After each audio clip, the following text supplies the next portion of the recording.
Hello friends, good morning, good afternoon, good evening to all of you. I am back with the types of owners. Before getting into the next topic, let me introduce myself once again. I am Sailesh Fulsunge, father of a super boy, founder of Melon Hospitality, hotelier with 32 years of experience.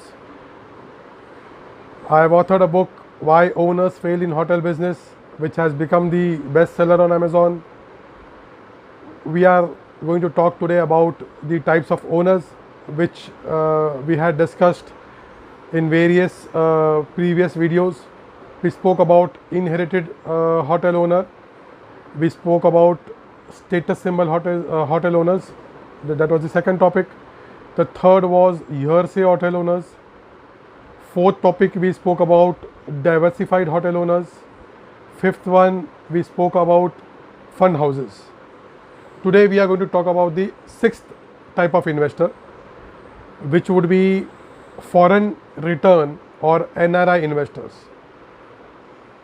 We have seen in our lives a lot of people travel abroad and in the early stages of life take some experience in Indian five-star hotels, good brands, and apply for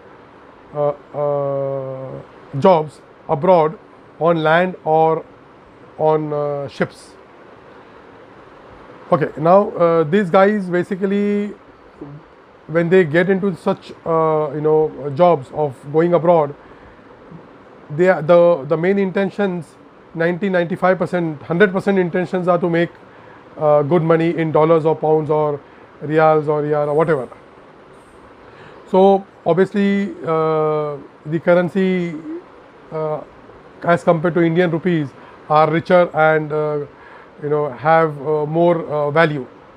So if you look at the population which travels abroad during their early stage, and most predominantly in F&B, service, production and housekeeping. Other departments also people travel, but mostly you will see people traveling from these three departments from hotel industry. And the states which are dominating in such population are Goa, Kerala and Mumbai. The other states people also travel, but predominantly you will see Goans, you will see Keralites, you will see mostly people from Mumbai. So such people go abroad, try and make good money out there, and once they are done with their contracts or once they plan to come back to India, they have enough money, so they think of getting into some kind of hotel project or restaurant project or a hotel project. And yes, restaurant, if you have worked in F&B, so restaurant projects, still people who have worked in the industry or in the restaurant or in F&B are able to get through the projects. But people who get into hotel projects, they find it a little difficult, because developing a hotel project and then marketing it and operating it is not that as easy as doing a typical restaurant project. So there is a difference. So they get little stuck up in when it comes to hotel projects.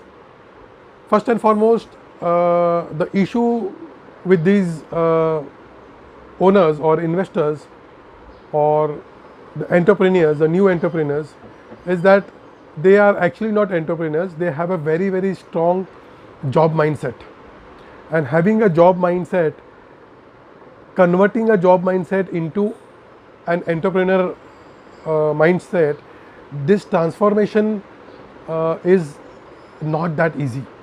It takes a lot of readings. It takes a lot of training sessions.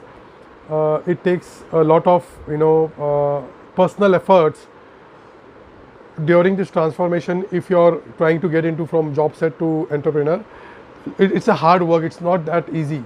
You just cannot come out of a job and become an entrepreneur, because that will not support you, because in your subconscious mind that particular job mindset is dominating. You are still an employee, though you have decided, that is your conscious mind which has told you to, okay, get into the, now it's enough, get into doing some kind of a business or something. But the subconscious mind will not allow you. It will only push you to do things which you used to do in your on the job. So this transformation is very important, for which one has to train himself before getting into any kind of business or any kind of entrepreneurship. If you look at this, the risk taking ability is not there.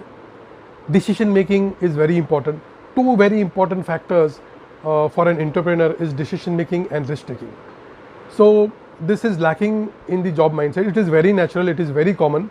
So if I give my experience, I also started my career way back in 1988, worked for good 23 years, then got into floating my own company. And initial stage for me also, it was very tough in taking decisions and getting into taking risks. If you are on a job, you are mostly secured with your monthly payments. You're secured with your you have your fixed income and fixed outgoings. So you have maintained the balance. When you get into entrepreneurship, such balances at initial stage you cannot maintain, because the income is not as high as you expect when you get into it. It takes a little bit of time and it requires a lot of patience. So these guys, when they get into such entrepreneurship, they have limited knowledge.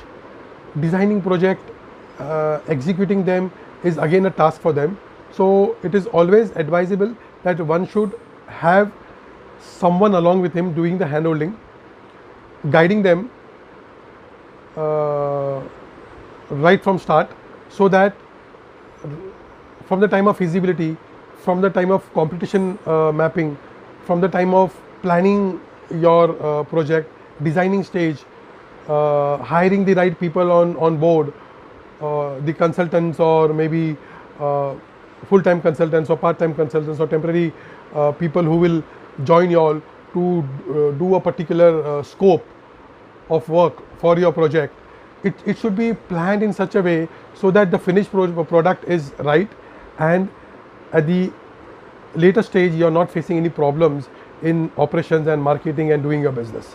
So it is very important that the people who are trying to get into entrepreneurship try to hire a consultant, talk to somebody who understands this domain, and go forward. Having said that, when it comes to government is also supporting the NRI investments. So there is an automatic route which is already there for the foreign currency to come into the country. So there is a good support from the government. In today's scenario, the Modi government has opened up MSME sector to a larger sector scale. Entrepreneurship or services and manufacturing, both are covered as of today. Initially only manufacturing was covered. As of today, if you look at, service sector is also covered. So since we fall into service sector, so there is a good scope when we think of getting into such entrepreneurship. Government is also supporting us. So there are general features which are having dominating such owners. They mostly rely on local support. It is not necessary to just rely on local support. Get into some kind of combination or coordination with right people of the industry and move ahead. Once again, we will come back with the other types of owners. I cannot take this video, stretch this video for a longer time. So I have covered most of the topics, most of the pointers. We will talk about the another type of owners and take the things forward. If you have any query, please drop me a message on my link below. on the YouTube, I will reply. Like, share, and subscribe subscribe my channel to continuously get this particular information. I'll be talking on various topics. We are going to talk about another 2 types of owners. So we'll